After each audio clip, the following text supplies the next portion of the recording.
La création est un exutoire extraordinaire pour des gens qui ont 2-3 problèmes à régler.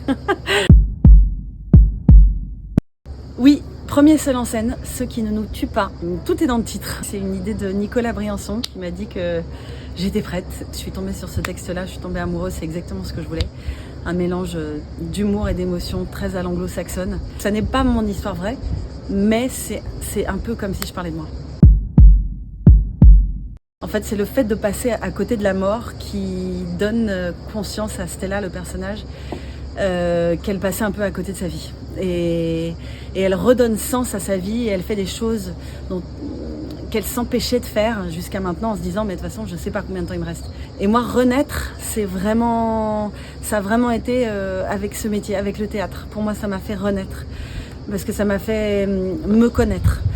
Et donc jouer ce spectacle, ça me parle beaucoup parce que la création est un exutoire extraordinaire pour des gens qui ont 2-3 problèmes à régler. et renaître grâce au théâtre, c'est l'une des meilleures façons de renaître. Oui, j'ai fait l'adaptation du texte. Dans le texte original, c'était Cher. Bon, pour moi, notre Cher nationale, c'est Mylène Farmer. C'est tellement fun. Y a tout un look qui va avec. Alors, je suis habillée tout en orange, j'ai cette perruque rousse. C'était hyper important de se mettre dans la peau de quelqu'un d'autre. Alors que je parle, enfin c'est très personnel, mais en même temps le fait d'avoir un autre look, de pas me ressembler, ça m'aide à partir dans ce rôle de Stella et à raconter cette histoire comme si c'était la mienne, même si ça ne l'est pas. Ça apporte un côté hyper joyeux, la musique, le public est avec moi, scande, chante même parfois, et voilà, c'est hyper agréable. Je suis pas une fan de Mylène Farmer au départ, mais je dois avouer qu'en écrivant l'adaptation, je devais trouver plusieurs chansons qui pouvaient éventuellement marcher. Donc j'ai réécouté une bonne partie de ces chansons et c'est vrai que c'est hyper efficace quoi. Et puis c'est des Madeleines de Proust. Ça fait tellement longtemps qu'on entend un nombre de tubes incalculable. Ça parle à tout le monde et ça me parle évidemment. Donc je joue Ceux qui ne nous tuent pas et je joue Je m'appelle Georges. Ce sont deux spectacles complètement différents déjà. Dans l'un, je suis seule et dans l'autre, on est 5. Il y en a un qui est vraiment plus une comédie romantique, qui est vraiment très drôle, Je m'appelle Georges.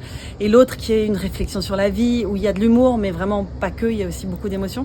Mais ce qui peut rejoindre les deux, c'est l'amour. Il paraît que tous les gens qui ont fait des expériences de mort imminente reviennent avec cette très très grande envie de partager de l'amour. Ça ferait peut-être du bien à certaines personnes de faire une petite escapade du côté de cette mort imminente pour se rendre compte que l'amour est important.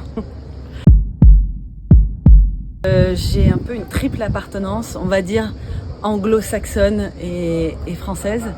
Je n'étais même pas française jusqu'au Brexit, justement. Et après le Brexit, il m'a semblé absolument indispensable de rester européenne. Donc j'ai demandé ma nationalité française. Bon, enfin, je suis née en France, j'ai vécu toute ma vie en France, je suis mariée à un Français. Enfin, dans l'absolu, je l'étais, mais j'avais pas les papiers. Cette double appartenance, ça m'apporte beaucoup de choses parce que ce sont vraiment deux cultures très différentes. L'humour n'a rien à voir. La façon de pas se juger, par exemple, quand on habite à Paris, c'est terrible, on se sent jugé en permanence sur comment on est habillé, à Londres, mais tout le monde s'en fout. La folie fait partie de la société et en France, c'est un peu plus compliqué. C'est pour ça que je voulais un texte anglo-saxon pour le seul en scène parce que j'adore ce mélange en fait, cette dérision, cette auto-dérision aussi. On aime beaucoup rire de soi en Angleterre, un peu moins en France. Je sens que le public, ça lui fait du bien de rire à certains moments parce que il lâche l'humour, l'amour, la base. Alors j'ai jamais eu l'honneur de faire le in, donc je ne peux parler que du off, qui est extraordinaire. C'est-à-dire que c'est tellement foisonnant, il y a tellement de spectacles. Ce qui est génial, je trouve, dans Avignon pendant ce festival, c'est que dans la rue, on ne croise soit que des gens qui adorent le théâtre, qui sont spectateurs, qui vont voir des pièces, soit des gens qui font ce métier. Donc en fait que des passionnés de théâtre. On croise aussi des gens qui ont vu notre spectacle, qui viennent nous voir en disant oh, je vous ai vu l'autre jour, j'ai adoré. Et en fait ça arrive nulle part ailleurs.